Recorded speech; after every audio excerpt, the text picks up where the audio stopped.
Hi everyone, myself Omkar Patki and I am working with the Security System Pvt Ltd as a network security engineer. Also recently I have got good opportunity to work with the Cognizant India as a senior infra developer with a package of 12 LPA. I just want to share my past experience with all of you guys.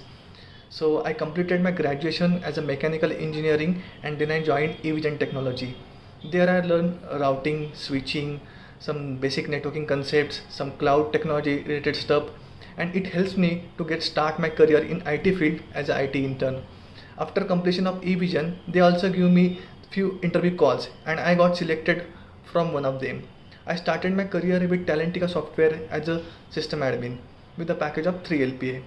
I wish you everyone to keep patience in your career. Definitely good opportunity you will get. Also I wanted to thanks all entire team of Evision and Ganesh sir for their contribution in my career success. Thanks.